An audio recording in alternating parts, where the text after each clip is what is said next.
Assalamualaikum warahmatullahi wabarakatuh. Perkenalkan, nama saya Aura Iksan dengan NIM 23231044 dari Prodi Pendidikan IPA, Fakultas Matematika dan Ilmu Pengetahuan Alam. Di sini saya akan menjelaskan sedikit tentang manajemen pengelolaan usaha. Pengelolaan manajemen usaha dibutuhkan dalam konteks internal perusahaan agar perusahaan benar-benar memiliki arah dalam menjalankan usaha terukur dan terencana dengan baik. Perencanaan usaha juga akan menjadi controlling tools apakah dalam perjalanannya nanti bisnis yang dijalankan berada dalam line yang benar atau tidak, terutama dalam bisnis yang relatif baru, penuh dengan kreativitas.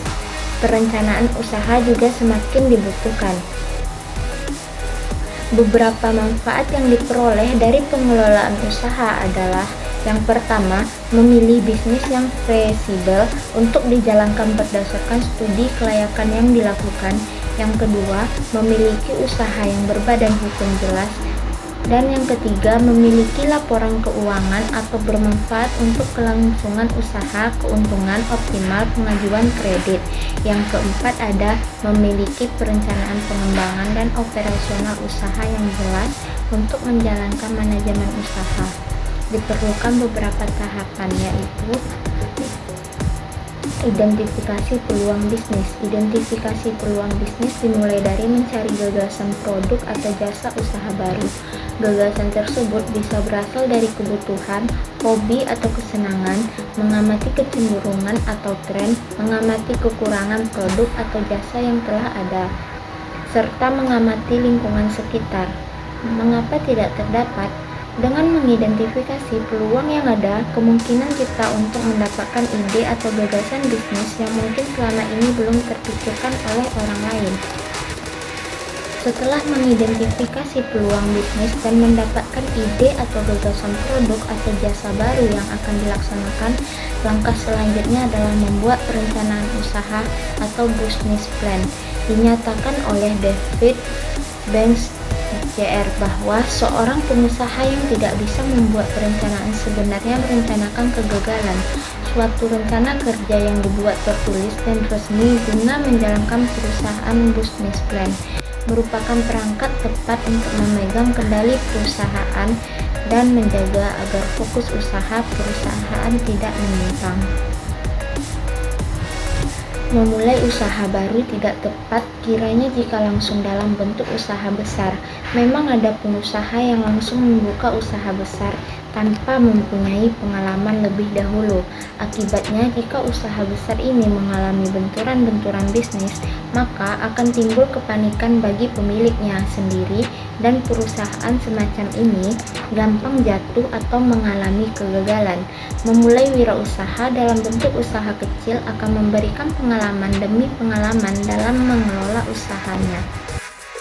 Aktivitas kegiatan bisnis memerlukan pengelolaan yang cermat sehingga akan mampu memberikan keuntungan bagi pemilik modal.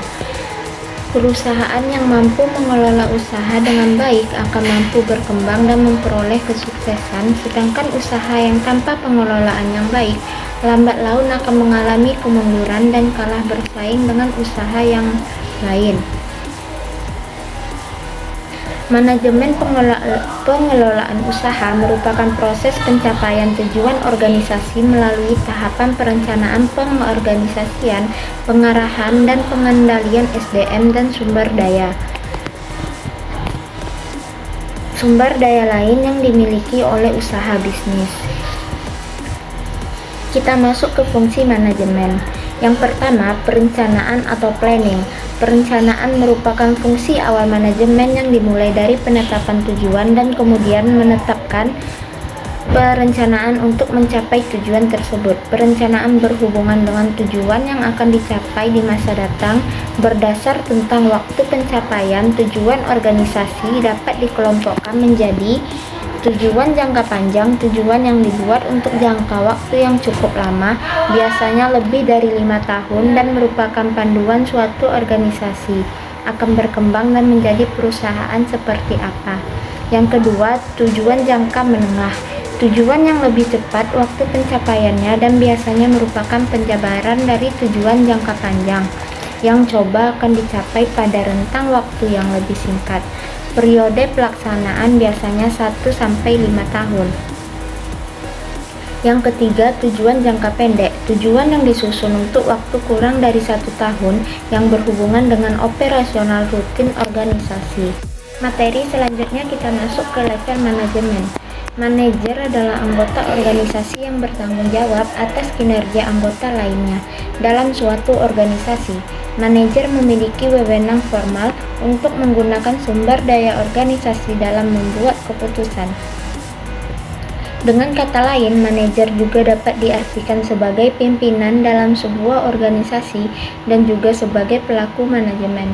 Dikatakan sebagai pelaku manajemen karena manajerlah yang bertugas untuk merencanakan atau mengorganisasikan, mengarahkan dan mengatur bagaimana timnya bekerja mencapai tujuan yang ditetapkan. Dalam suatu organisasi, pada umumnya terdapat 3 level atau 3 tingkatan manajemen, yaitu manajemen tingkat atas atau top level manajemen, manajemen tingkat menengah atau middle level manajemen, dan manajemen tingkat pertama first level manajemen. Ketiga tingkat utama manajemen ini membentuk sebuah hierarki yang digolongkan berdasarkan urutan seberapa pentingnya dalam suatu organisasi. Jadi, pada dasarnya tingkatan manajemen atau level of management ini adalah tingkatan yang membedakan wewenang dan beban pekerjaan yang harus ditanggung oleh para manajer. Di sebagian besar organisasi, jumlah manajer di setiap tingkat manajemen ini menyerupai sebuah piramida. Manajer di tingkat pertama atau first level manager akan berjumlah lebih banyak jika dibandingkan dengan manajer tingkat menengah atau middle level manager. Sedangkan manajer tingkat menengah akan berjumlah lebih banyak dari manajemen tingkat atas atau top level manager, namun berjumlah sedikit jika dibandingkan dengan manajer tingkat pertama. Jumlah manajer di manajemen tingkat atas adalah yang paling sedikit. Baiklah, sekian materi yang dapat saya sampaikan. Jika ada salah kata, saya mohon maaf. Saya akhiri dengan wabillahi taufik wal hidayah. Wassalamualaikum warahmatullahi wabarakatuh.